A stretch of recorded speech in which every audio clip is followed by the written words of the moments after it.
My guest today is the truth teller, the change maker, the belief creator, the people expert. He's spoken to over 50,000 people, over 1,000 plus coaching in the last 15 years, over 100 plus teams he's spoken to at a full day team event in the last 6 years. Leading the way here in Dallas in business. I ran into him by the way, shout out to John Rulin, because Rocky here was hosting Jesse Itzler at one of the events they were hosting. So that being said, Rocky Garza, welcome to the Seven Figure Squad podcast. My guy, thank you for having me. I appreciate it. Here, man. Thank you. So I wanted to ask you this. Yep. Is this a brand of yours? Because you got different type of, same kind of style glasses, but different colors. Yeah, so everybody, I feel like some people have abs, some people have calves. Okay, so I got calves, but it's hard to put calves on a podcast. So you got to find the thing on video that's going to show up. And for a long time, I had a hat. I wore a Stetson open road for a long time. Yeah. But then I really found out that I really love joggers and sneakers, and I don't really like pull off the jogger, sneaker, cowboy hat look. It's like, you're trying too hard there. Yeah. So I lost the hat. And you turn 40 and you need glasses. So I thought, you know what? I'm just going to adopt a new thing. Plus, I got these brows underneath there, bro. You got to kind of keep those at bay sometimes. Oh, so yeah.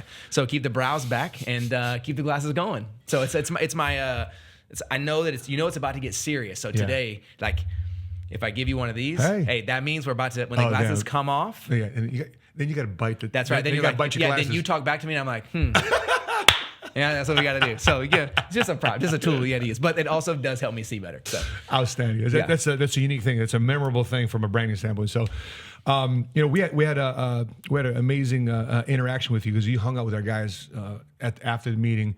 We were at the cigar lounge. You were talking about things about identity. We're going to get into that conversation in a minute in terms of building and raising your identity. Mm-hmm. And I don't want to spoil the fun here, but you had some amazing things here about raising identity because there's a reason why a lot of people aren't where they want to be. And when I say the word doubt killer, I think that's your lower third. You're the doubt killer. That's right. You're the fear killer because, my book, Faith Made Millionaires, is either in any situation, you can either have fear or you can have faith. So how did you start getting the confidence in doing what you're doing today? What inspired you to do this type of work? Yeah.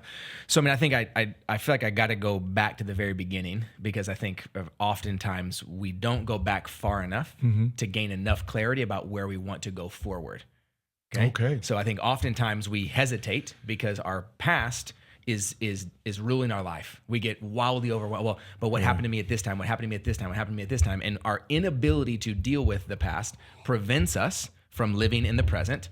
So there is no plan for the future because we're constantly reminded. So for me, I go back and go like, and this is a story about clarity, a story about redemption, a story about opportunity, not sadness. Okay. Like my parents got divorced when I was young, when I was right before I turned 2. Never lived with my dad growing up. Shout out today, have the best relationship with my dad I've ever had in my entire life. So 40 years later, we're doing it. It's awesome, man. But early on, that wasn't necessarily the case. My mom's been married and divorced 5 times, so I moved a bunch growing up for either job she took and or husband/boyfriend she had at the time. Yeah. So really growing up 3 years old until 7th grade, I went to 13 schools, lived in 6 different cities, moved a ton. So not only in Texas? Only in Texas. Wow, only in Texas. Yeah, so all around DFW, San Antonio for a while, then back to DFW. So kind of all around the place. I lived in Frisco, shout out Frisco, when Frisco didn't exist. They had one grocery store, we got a Whataburger, and we were like, let's go. So back in the day then. But I tell you that part because I think that's really important. I spent the majority, if not even currently, my whole life looking for who am I? Where do I fit? Where do I belong? Like I go to my friend's house and I love being there, but that's not my house. It's Christmas, it's Thanksgiving, and let me be clear, I love my family. They're amazing. Had a pretty good life. And, right? It's the power of and. And I spent a lot of Christmases at somebody else's house. Spent a lot of Thanksgiving at somebody else's house. Wonderful people's houses. Wonderful family members' houses. Yeah.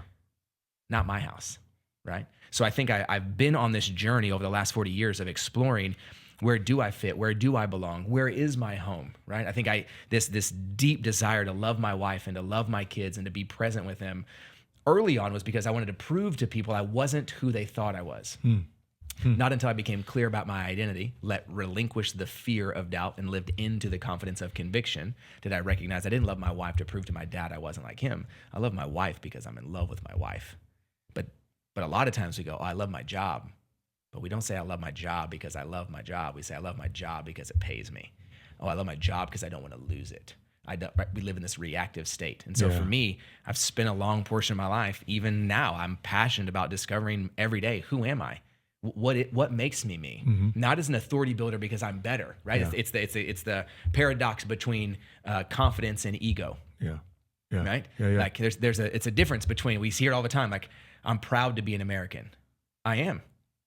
But oftentimes we go, it gets twisted because it can become, I'm proud to be an American. Okay. Which says it's no longer about me valuing where I come from and where I'm at. It's saying that where I come from, where I am at, must be better than you. And in order for me to be better, I can put you down. And so look at marriages, look at parenting, look at friendships, look at men to men interaction. Yeah. You know how difficult it is for men, you do, how difficult it is for men to be genuine friends with other men without immediately going, my watch doesn't cost as much as this. Or right. Or pick a category. Or make new friends after high school. As an adult. Making new friends as an adult. Yeah. If you don't know who you are, you don't make new friends as an adult. I just rather work with my hands and stay in my garage, my man cave. That's right. Man cave. And we wonder why we feel isolated. Because we build an homage to ourselves of the things we wished we would have become. And we spend every free moment alone reminiscing over who we never actually became. One of my most viral videos I have on Instagram is me reacting to a young lady says, who do men talk to when things go down? When they're feeling down and out, and who do you talk to when things are going bad in your life? And there's a series of men after that, about 10, 12 men saying, nobody, nobody's there to help me, nobody, blah, blah, blah, blah, blah, right? And I said, that's the reason why this podcast exists. Yep. To hopefully show an example of men interacting, and it's okay. And in your bio says, you talk about vulnerability. But before I go to that word, the way you were describing your family, you said, I don't use the word, I use the word and, not but. Correct. Because a lot of people say, I got a great family, but. That's right. Which negates everything you just said. Sure. I love our country, but. I love my wife, but. Love my husband, but. Yep. Love my business, but. Career, but. Yep. Instead of and. That's right. Is that an intentional word that you 100%. Okay. The freedom and the power of and allows us the opportunity to say two truths that I've been convinced my whole life can exist together. If they exist together, is the ultimate catalyst to freedom. Yeah. You want to be free? Say, I love my wife, and sometimes she gets on my nerves. Both are true. A lot. Because guess what? It's the same thing for her. And that allows me to be human. But if my wife says, I love my husband, but sometimes he gets on my nerves, that means when I'm on her nerves, she doesn't love me. So then my love becomes conditional, which means I'm only lovable if I'm performing, which means as a man now I'm only capable of being received and accepted if I'm at my best, which means anything less than best is unacceptable. So when I'm not my best, I go to my man cave. Holy moly. Or play video games, right? And just put my headphones. That's right. I get lost in the world I so desire to be a part of, yet refuse to allow myself to engage because I've forgotten how to allow myself to be seen, because I put a condition on everything. When you are coaching folks and they want to get to the next level of their life, because I've, similar thing, the last 24 years of me being in business, I've been doing this now since I was 25 years old. So next year I'll be saying I've been doing it for 25 years. So I've been an entrepreneur, a practitioner maybe for the first 14 years, like a me, myself, and I type of business, solopreneur. And then I started scaling and recruiting and building. And that's when I needed to really invoke a leadership development. But I couldn't grow as a leader unless I grew as a person. And I thought just leading Marines was sufficient enough. And because, running a sales organization, people, they can fire you all day long, they can quit on you. By the way, when people quit on me, there's a form of me I take the way as a form of getting fired.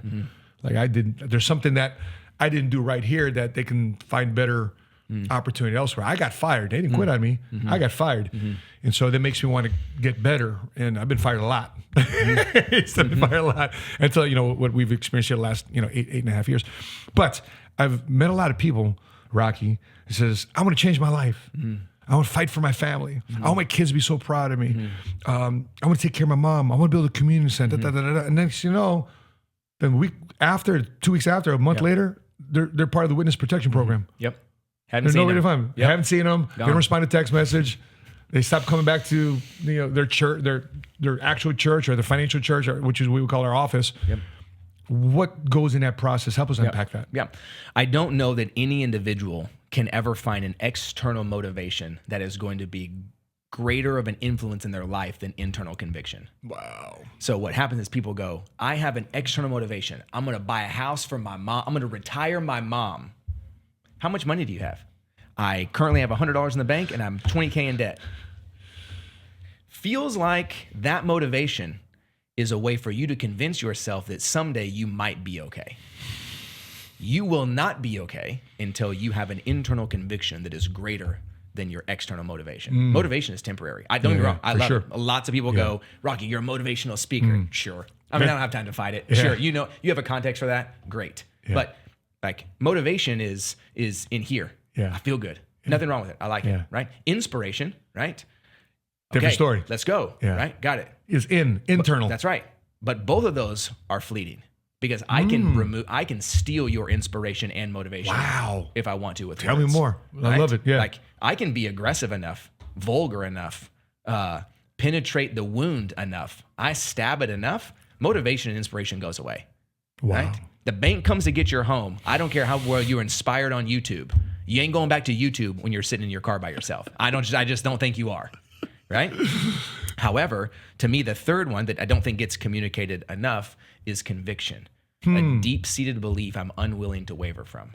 Wow. Right? Conviction. I have conviction about the way that I'm going to love my wife because of the covenant that I made when I stood on the stage and the day that I married her. I'm not motivated to love my wife. I'm not inspired to love my wife. I have a conviction. I have a deep-seated belief I'm unwilling to waver from. A stake in the ground. That's not going to go away. Yeah. I want to retire my mom. No, you don't. Yeah, you want to be the kind of person that has taken so much personal responsibility in your life that you've created the kind of accountability that allows you to retire your mom. That's real. That's really what you want. Wow. But my job is to help you discover that level of conviction because that will cause you to get on the phone and do 30 dials a day. So would pain be part of conviction? 100%. Okay. But sometimes people can medicate pain though. People can medicate pain by trying to sweep it under the emotional rug. Right. But you can't dress your wounds. I've never been in the military. Okay. So I'm going to use an example. You have been, you know this way better than me. So if I say something wrong, tell me I'm an idiot. But you can't dress your wounds until you address your wounds. Because putting a bandage on it and just packing it with, or putting a tourniquet on it is going to be a very temporary thing. But even that, you at least recognized you were bleeding. Right. Thousands of people are walking around every day wearing white shirts with red stains, and they thought they came from the store that way. Wow. You follow me? Yeah, I do. So you can't dress your wound until you address your wound. So yes, pain is an extremely motivating factor. Okay. But what you do with that and the strength or the internal gift that you're able to come, I think most individuals, if we're really willing to unpack our pain, it is a gateway to your greatest purpose. I also like alliteration. Didn't mean for it to all be P words there, but that's how it works. I want to belong. Yeah. I spent a majority of my life loving family, not belonging. Yeah. Rocky didn't fit. I didn't fit. First day of school. I didn't know the first day of school didn't mean first day at a school until 7th grade. Wow. Because it was always my first day out of school. I thought we all just showed up here together. I didn't know you guys had been together until 10 years old. Right? I recognized I was going out for Little League, wanted to be on the Yankees. Coach said, you can't be on the Yankees. I said, why can't I be on the Yankees? He said, because we've been playing together since we were 5 and we don't know you. Oh. You'll be better fit on the Braves. The Braves sucked. Yeah. So I went to be the catcher on the sucky team. And then I recognized that's how it works. You guys belong and I don't belong. I never want to not belong again. Therefore, that's a conviction. It's a conviction. What do I need to do? When we hung out with the crew the other night, and there was moments in my mind going like, how did I get here? These people don't know me, right? And then there was a moment where you were like, all right, Rocky, give him something. Tell him something, And I'm like, ooh, okay. My boy here looks like he needs a couple questions asked to him. Go it's float. But there's a moment in there where it's like, no. I always use this example right before I get on stage to go speak. I always put my hand in my pocket just for a second. And I always imagine that when I put my hand in my pocket, I'm grabbing the invitation because I've already been invited to the party. That's right. You belong. Right? I belong.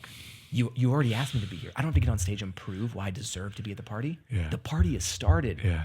and I'm invited to go on stage and participate. Let's have a good time, man. Let's go. do that. What am I worried about? Yeah. Same thing. I'm sitting on the couch in between you and Darren. Yeah. Food's coming out, waiting for the cigar. People are showing up, have no idea who I am. They just saw me at the meeting with a red badge and like, how did red badge get to the cigar? And I'm like, this is weird, right? First time guest. First time guest, what's happening? And it's like, wait, no, you already have the invitation. You've already been invited. So I think for me, there's this deep longing for myself, and I think specifically with other people, address the pain, address the wound. I'm not telling you you're going to stop bleeding tomorrow.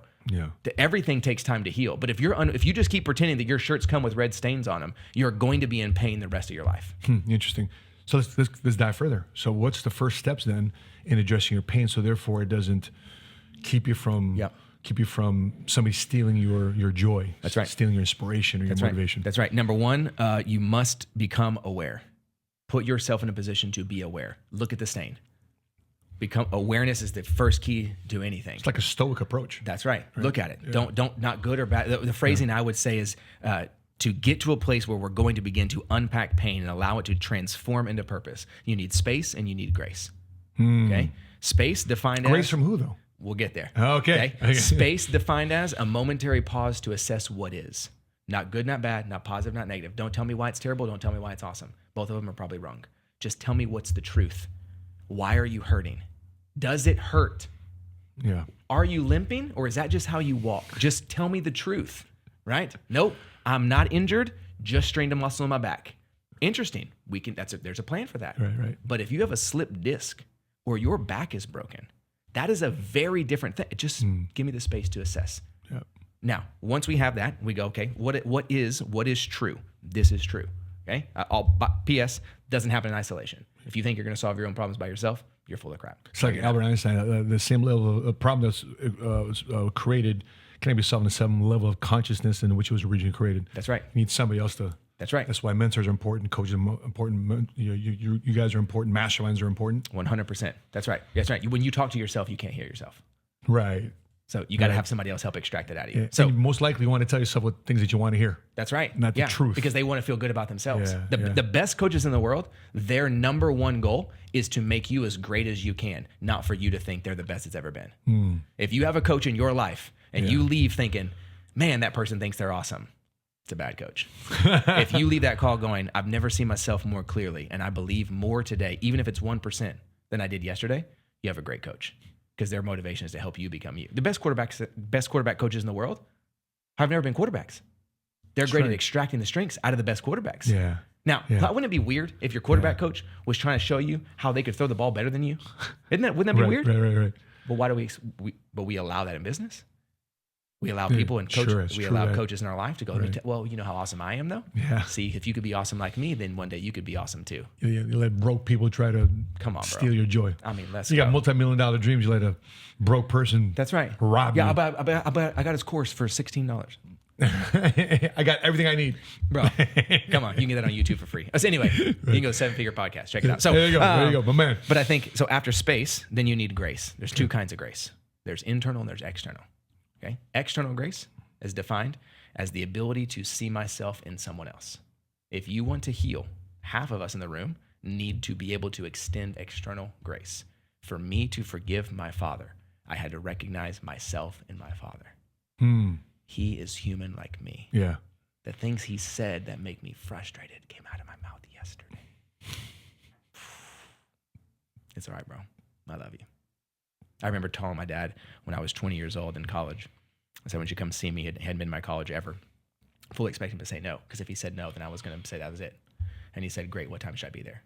And I remember being like, oh no, he's not supposed to come. And he showed up and I sat down with my dad, I looked across from him and we kind of had a heart-to-heart back and forth, yada, yada, yada. And I just said, here's the only thing I want to tell you. I love you. And I'm very mad at you for a long time. But I forgive you. And I'm asking if you'll forgive me. I'm not asking you to be my father. I'm just asking you to be my friend.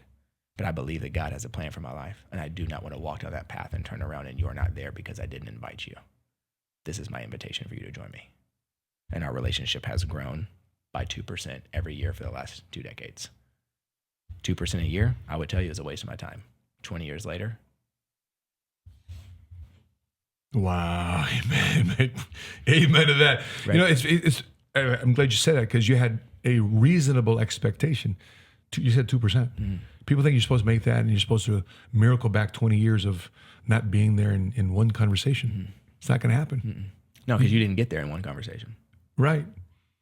And as you've grown, I mean, there's things that, what you just said, every year you've gone, I'm pretty sure there's things he's done, knee-jerk reaction style that affects you emotionally still, but you're still giving him space and grace. That's right. That's right. It's like a constant thing. It's just not a one-time thing. No, it's never ending. But giving him the space and grace allows that growth to happen. That's right. Allows that growth to happen. That's right. Oh, but that's only half of us, though. The other half of us listening, we need internal grace.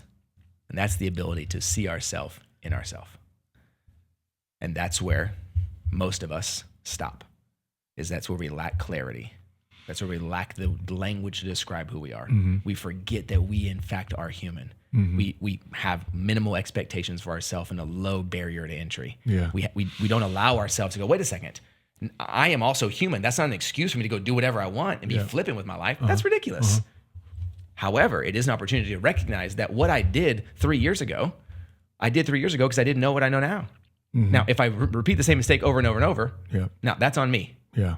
But the ability to have internal grace, many people, specifically those in the entrepreneurial space, want to do something their way, get caught and fail because they have an inability to extend grace to themselves, to pick themselves up the next day and try again. Right? I saw a statistic this morning. You want to be in the 1% of podcasters in the world. Just do 21 episodes. Well, that's it. That's it. Cool. I mean, we're 45 now. So 99% of podcasters stop before 21 That's why it's episodes. so easy to win. That's why it's so easy to win. And by the way, I told Milton, I said, we got 3 years into this thing, man. If before you say yes to me being my co-host on a podcast, not interviews, but on a regular podcast, is 3 years. I mean, 36 months and at least 100 episodes. Then we'll find our groove. That's right. Right? And he said, yeah. I said, are you sure? Because this is that's the same commitment I had when I started my YouTube channel. Yep. I said, if I don't commit 3 years into this thing, then don't even do it. Channel your energy elsewhere that you can market. That's right. But imagine what else in our lives would be different if we took that philosophy and we applied it. My marriage is falling apart. I don't know what to do. How about you commit to daily action to love your wife for 3 years and don't say anything to me until 36 months down the road? Wow. How much different would your marriage be? Yeah. Pick a child, pick a relationship, pick a business, pick a clientele, pick a niche, pick a social platform, pick yourself. I'm going to commit to myself to eat 162 grams of protein. That's it. Don't work out. I don't care what you do. You do this every day and do that for 3 years. Tell me your life is going to be different. Yeah, but I'm going to the beach next week. Sounds like you have a problem there. Yeah, that's right. You should having this conversation months ago, years ago. 36 months ago. Yeah. You know what I'm saying? So is that, because I always talk about two different types of fears, fear of failure and fear of success. And obviously fear of failure is easy to identify. You know, that's what will drive me.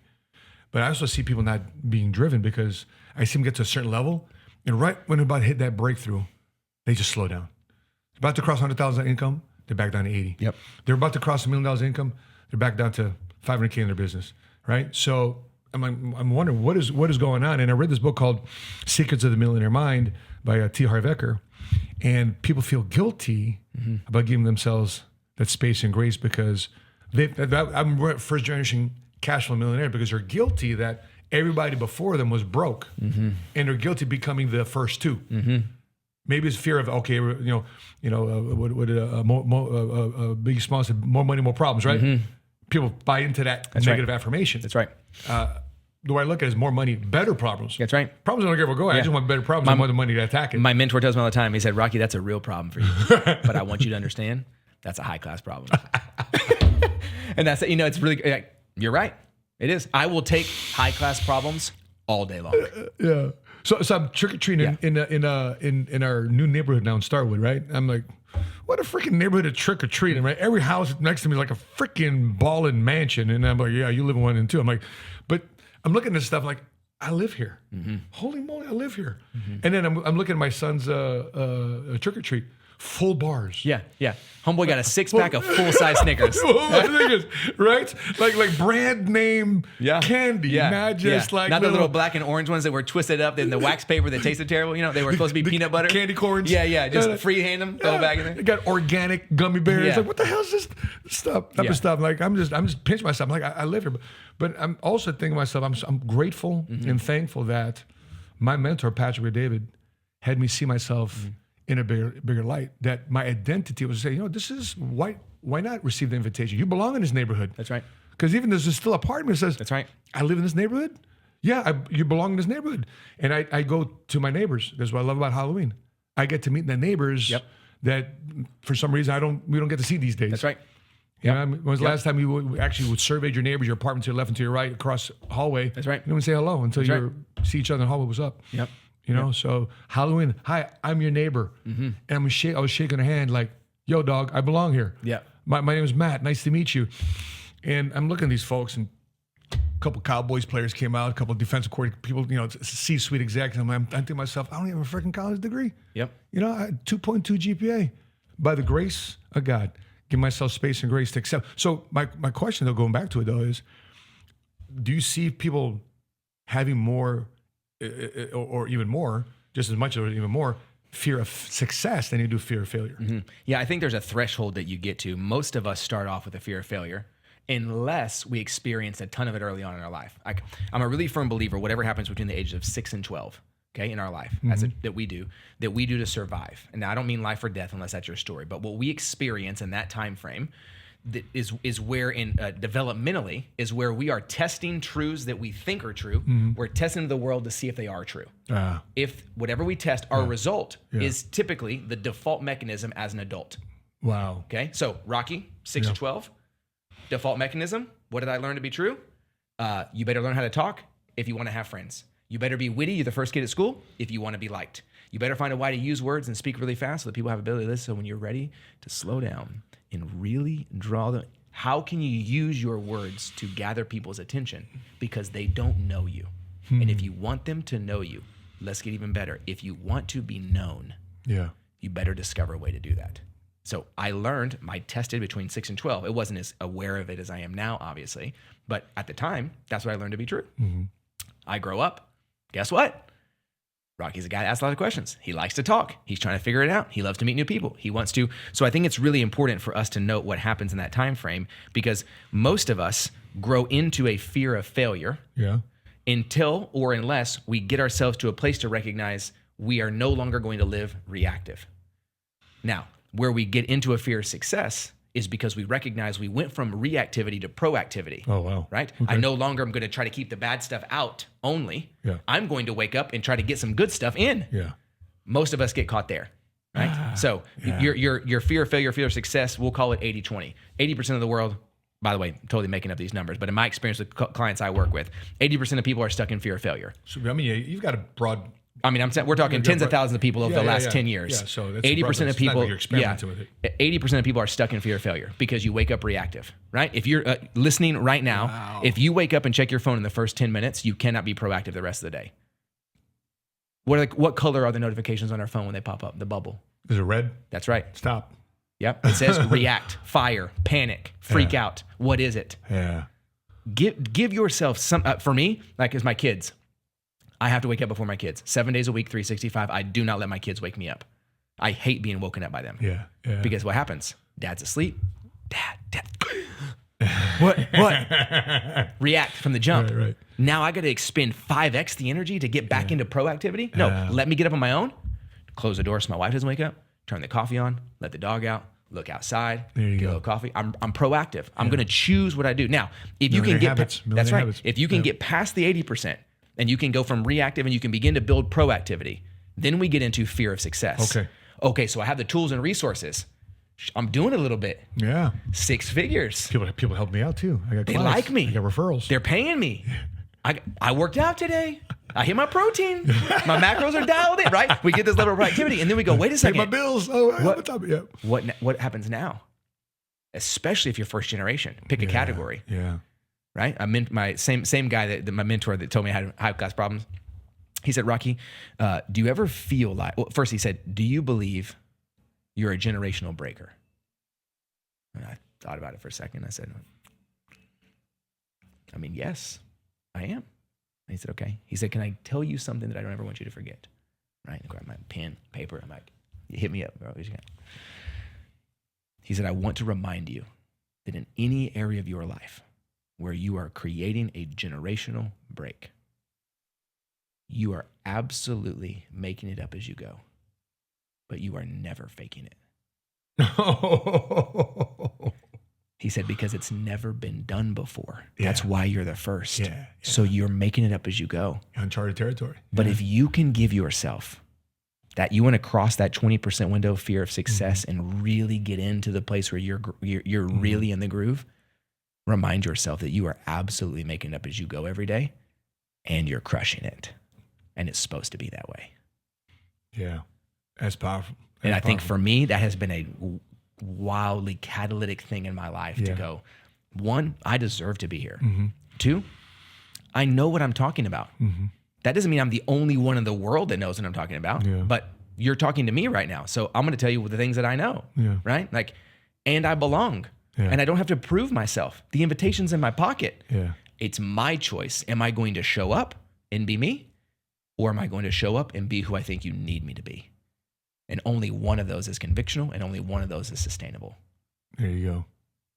Yeah, that's a profound thing, man. So another thing that you talked about, let me pull up my notes on this one. You said something profound that night. We talked about identity. And I went to continue to, even unpack that myself, because I was thinking about it. You said, you mentioned something around the lines that we don't have an identity issue, right? You said something about not having an identity issue. We have a clarity issue. Correct. Okay, so talk to us about raising our identity, so therefore we can embrace the fact that we don't have to be afraid of success. Yeah. I think a lot of times with identity, we get into a place to where we're going external, like we're finding a pattern here. We go external to find a language to represent who we are. So none of these are wrong or bad. They're just all markers of our identity that I don't believe are actually markers of identity, right? So whether it's where I live, whether it's who my family is, whether it's where I stand politically, whether it's where I stand financially, we use all of these bases to go, that's who I am. I am and then we give external factors that other people will either love, belonging, hate, I don't like you anyway. Identity is not something to be explained by external factors. Identity is something that you already are. Where we raise our identity is because we raise ownership, because we gain clarity about what is true. When I find most people and I say, why do you do what you do? They say, because I'm going to retire my mom. Got it. Boo. Terrible answer. No, it's not. I'm asking you at the core, there's a reason they call them core values. I'm at the core. Why do you do, what are the 5 most valuable things to you as a human being? Because if you can identify those, now you have an answer that anytime anybody asks you a question with the word why did you do that? Why won't you do that? Why haven't you done that? Why did you do that? I have a response. So for me, like vulnerability, my number one core value.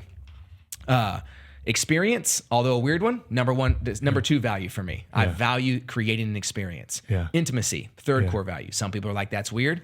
That's how I want to live my life. Right? Generosity, fearlessness. Those are the 5 things in my life. So any decision I make, if it goes along with those 5, the answer, I don't give a shit what Excel says. The answer is yes. What's Excel said? Right? The spreadsheet. That's right. It doesn't matter. The budget. That's right. Do the numbers make sense? It doesn't matter. But if it goes against one of those, the answer is almost exclusively no. So when it comes to our identity, the reality is that we don't have an identity crisis. We have an illiteracy crisis. You are illiterate to the language to describe what is actually true about you. So you go find words from other people and you try to wear those on your shirt, and when you wonder why your clothes don't fit. Wow. I believe every human being knows exactly who they are. We lack the ability to extract that from ourselves because we can't hear ourselves talk to ourselves. So we don't have the language to represent it. When someone says, hey, Rocky, what do you do? I only have 2 responses. Hey, Rocky, what do you do? No matter where I meet them, right? I either say, I'm a truth teller, belief creator, and change maker. And they go, good to meet you. I'm out of here. Right? Or they say, what do you do? I say, I help high achievers get out of their own way so they can live confidently and build a life they actually want without sacrificing who they are. Everywhere. That's not my profession. Yeah. I happen to be lucky Yeah. that my profession falls in line with that. Yeah. But I do that everywhere. Meet me at the grocery store, start talking to somebody, you better hold on tight. Yeah. You come to my house and eat dinner in my living room with our food. Used to drink wine. We don't drink anymore, but drink sparkling water. Like, if you're going to come to dinner with me and you think we're not going to ask legitimate questions about ourselves and each other, you should not come to dinner with me. And I'm not being a jerk. Yeah. I don't want to talk about Netflix. I don't want to talk about sports for that expanded period of time. There's a time and a place. Don't get me wrong. Pickleball court. That's right. Let's go. Let's go Rangers. It's great as a great game. Oh, yeah, they won. They won. Yeah, yesterday, the World Series yesterday. But like, that's not the point, right? And so I think what happens is we lose the ability to have the language. When we don't have the language, we go someplace else to put something on that was never ours to begin with. So when we know why we do what we do, that's values. We know strengths, which are how we do what we do, right? Your strengths are not what you do. Biggest misconception in the professional space. Wow. That strengths are supposed to be what? No, they're not. If I say, Matt, what's one of your strengths? You say, my arms. I say, great, you have strong arms. You say, yes. I say, what do? You do not say armsing. Right? That sounds ridiculous. How often we say, what are your strengths? And then they say, what do you do? And we just repeat our strengths. No, that's not what you do. Yeah. That's how you human. That's how you do everything. Yeah. Everywhere. Yeah. Right? And if you could, can you imagine, take the top 10% of people on your team and we help them understand number one, what do they value most? At the core, why do you do what you do every single day? Yeah. And then be able to communicate that to me eloquently. Then understand, what are my strengths? How do I human everywhere? How do I husband? How do I friend? How do I father? How do I business? How do I coach? How do I speak? Everywhere. The strengths don't change. Yeah. And then we go to identifiers. For me, it's belief creator, change maker, those truth teller. Those are I call those identifiers. And then every person on the team had 3 words that you said, this is what I do everywhere. When I get down and sit down and talk to you, I meet someone, I'm having a dialogue about where you are in your life and what you need and how potentially we could create financial changes that allow you to be able to see yourself, your future, and your family in a way you can't today. I'm not trying to sell you a product. I'm trying to help you solve a problem that you don't even recognize that you have. So when we shine a little light into the darkness, we expose something that you can see and I can both see, I'm ready when you're ready, but there is a solution to what we can both now see together. Come on, somebody. By the way, shout out to my kids because our core values is the acronym WIGID. Wisdom, initiative, gratitude, integrity, dream. That's our core values. And then when we get together this weekend, we talk about this and we break it down. So what have you gained wisdom on? What do you gain wisdom on? Because I ask guys all the time, where do you get information from? What do most people say? Where do you get information from? Instagram. Yeah, exactly. Social TikTok. Okay. Second question: where do you get knowledge from? And I go, okay, well, I read books, or I go to school, I take class. Better question: where do you get wisdom from? Who are your friends that you're getting wisdom from? And so I got my kids messed up. Like, Dad, none of my friends give me wisdom. They give me information. They give me knowledge. Well, then, if you want wisdom, which is the first core value for us, King Solomon talked about if you're going to gain wisdom and understanding. Yep.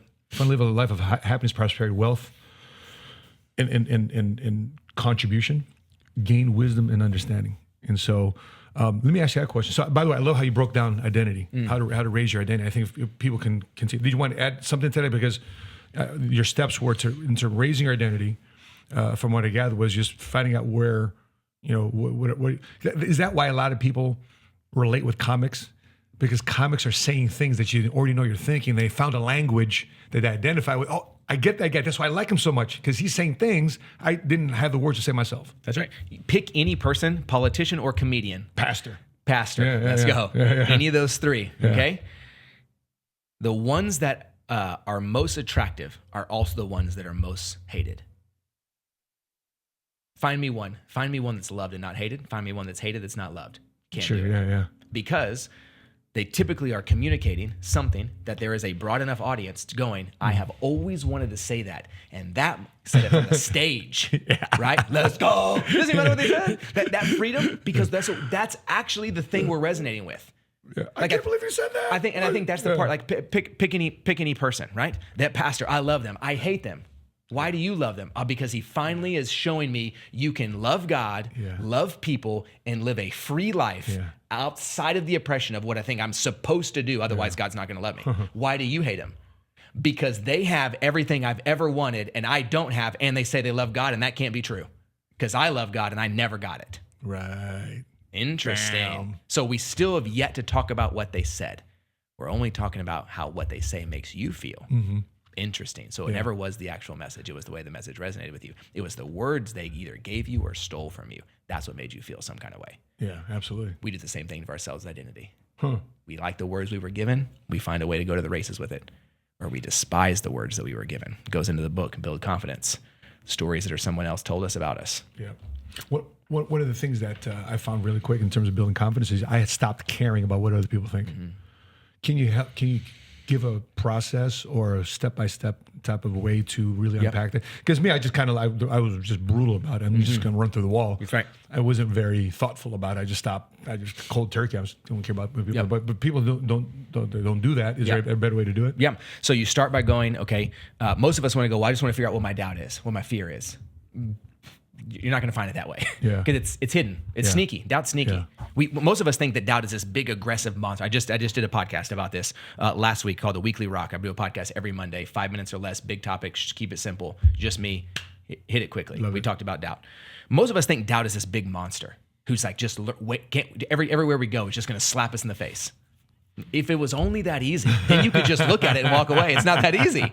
Doubt is sneaky. It is quiet. It waits. It is patient, and it lets you get 90% of the way, and then you're ready to like cross the finish line, and it's like, psst, you're an idiot, right? It's ready to You get don't deserve this. That's right. Yeah. So for us to go, I'm just going to identify my doubt, and then I'll walk away. Well, if it was that easy, you wouldn't have any doubt, right? Because minimum, I'm going to go less than 1% have the gift and skill that you do, which is I'm just going to power through it. Yeah. Okay. People don't do that. Yeah. You do that. Yeah. People don't do that. There's a reason you have a large team and you're at the top of the totem pole. It's because you gotcha. figured out how to do that. And here's the beautiful part. You figured out how to keep people coming with you when you do it. That's right. So double stack there. For the average Joe out there, like the rest of us that don't have that ability, you start by going, what are the stories that were told to me about me? Just make a list. Get a piece of paper out, just make a list. Yeah. So these are the things that have been told to you about you, either through words or actions your whole life. So you're so this, always this, never this, to this, TOO, right? I've been told my whole life, Rocky, you're too intense. Rocky, you're too emotional.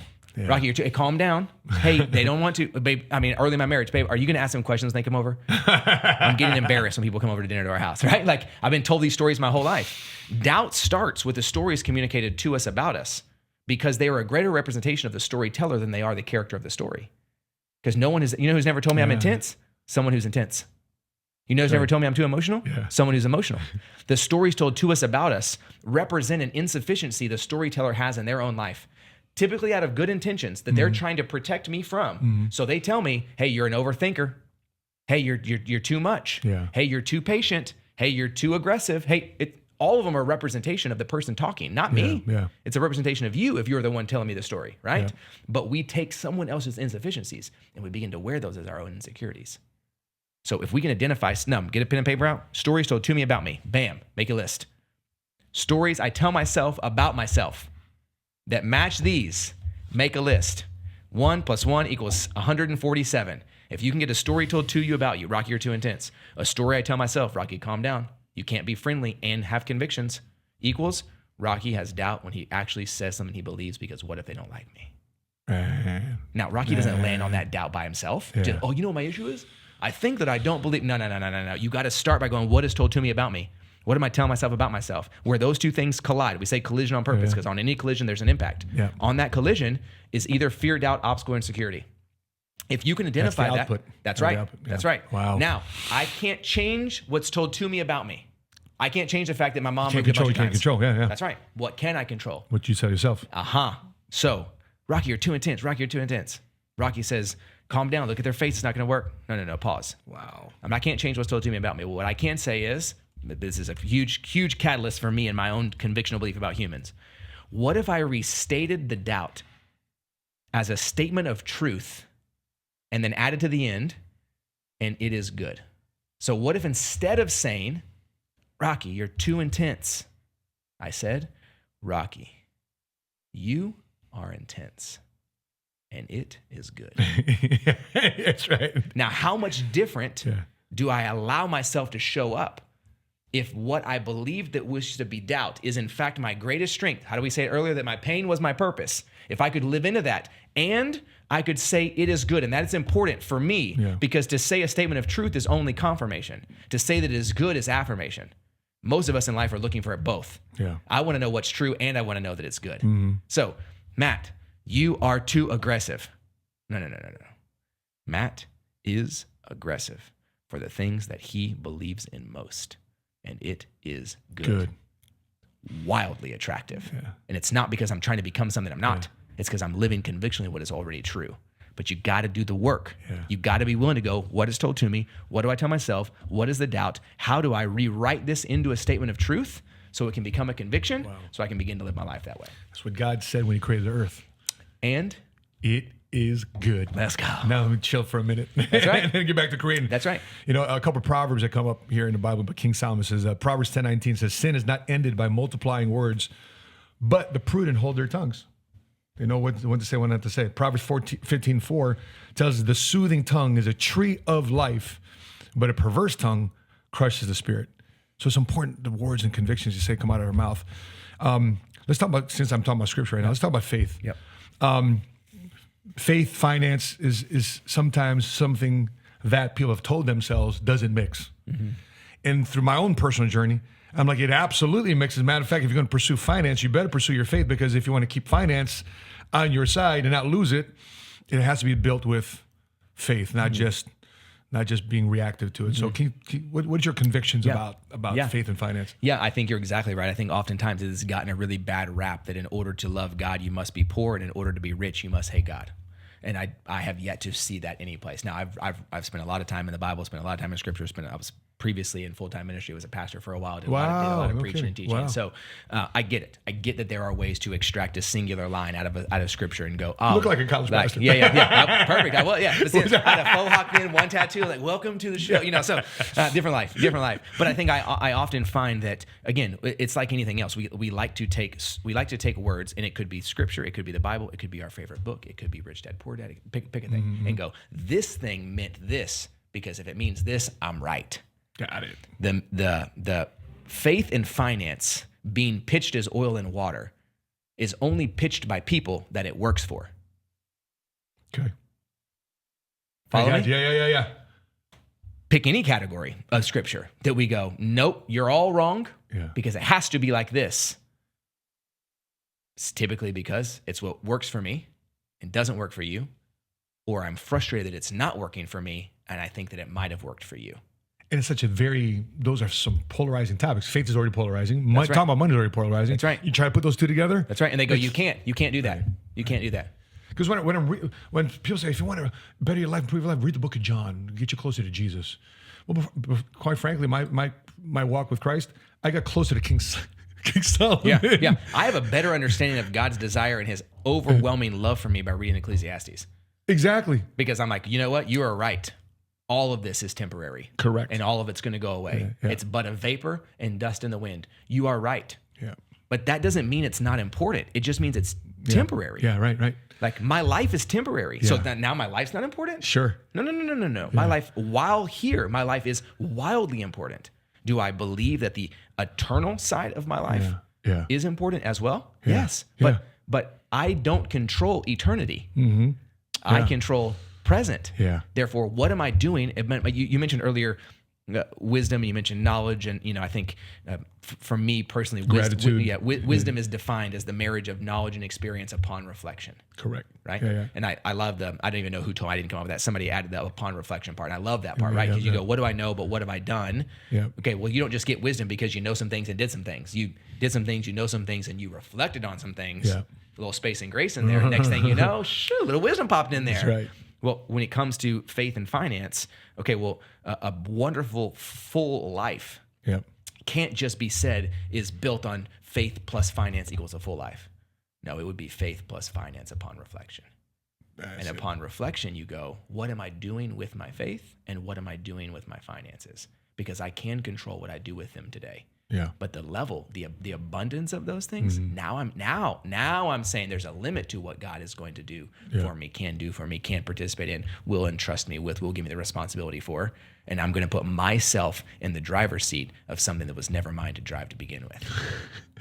But it's hard to do that without reflection. I'm in the driver's seat, but Jesus got the wheel. Yeah. I might have my foot on the gas, but you can tell me where to go. Before I wrap this up, the people that watch our YouTube channel are aspiring millionaires. They want to become first generation millionaires. They want to get money ahead, but some things have not happened or the right opportunity hasn't came across. Any wisdom that you can give folks here that really want to aspire again to the next level? Like, I mean, you've been going through, because lots of people think that because I don't have the right pedigree. That's right. I don't have a rich family. That's right. I don't have $1 million from a family I can borrow and I can start my business. And the best entrepreneurs out there, 83%, 85% of all self-made millionaires are all self-made. 17% was inherited wealth. 83% of all millionaires have been self-made. So can you shed some light on that? So let's take exactly what you said. There's a theory I have called the upside down. So I'm going to take what you said, but we're going to flip it around because I think that'll give you, if you're listening, that'll give you some clarity. So you said there are folks out there who are aspiring to be great. They recognize maybe they want to make $1 million. 83% of millionaires are self-made. So what do we do? So let's read it backwards to ourselves. If you want to be in the 83% of millionaires, they were in fact self-made. So until you're willing to do the work to make yourself, it is going to be impossible to create the kind of wealth you are looking for because you're not the kind of person who can do it. If you will make yourself become self-made, not in isolation, not in loneliness, not by yourself in a cave, find people in your life that you trust, that want to see you win as much as they want to see themselves win. You hear it a million times, but none of you are doing it. Find people that want to see you win. Find a way to make yourself. Be proactive on a daily basis. Be willing to be vulnerable, creating the opportunity to see and be seen by others. Show up convictionally as you. Stop wearing somebody else's clothes. Stop using somebody else's language for your identity. Be clear about who you are as a human being and wake up every day as proactive as possible, believing there is something specific and unique that you can bring to the world that nobody else can. And if you can work on that consistently, every day, 1% better, and 36 months from now, you may in fact be a 7-figure squad. Come on, baby. I mean, we can't follow that, but we got to end it on that note, man. But Rocky, it's been amazing. I just can't believe the whole hour just flew by like that. I mean, I think I looked at my notes maybe a couple of times and just Googled a couple of things. But my whole hour, 2 hours of preparation for this all went to nothing because this kind of just took away this. So with that being said, guys, if you've got value from this, make sure you drop a thank you to Rocky. Make sure you follow him. We got all the links in the descriptions below. Make sure you follow him. Drop your biggest takeaway from this conversation in the comment section below. And we just might use it for our next Instagram reel. We'll use your screenshot of your handle in our next reel. So with that being said, Rocky, thanks for being so generous with your time. I thank you for the impact you're making in the world. And thank you for continuing to kill some doubts out there. Because one thing our country needs today is a whole lot of faith, a lot of action, a lot of belief into what this country can do, what individuals in this country can do, because right now America needs a big hero. Thank you for being our hero today. Absolutely. Appreciate you, my man. That being said, guys, if you haven't done so already, make sure you subscribe, hit like, and drop your biggest thoughts below. You agree with us? You don't agree with us? Please let us know in the comment section. With that being said, from Dallas, Texas, another episode of 7-Figure Squad in the books. Till we meet again, continue to live smart, continue to love smart, and be mighty smart today. God bless you guys. Bye-bye.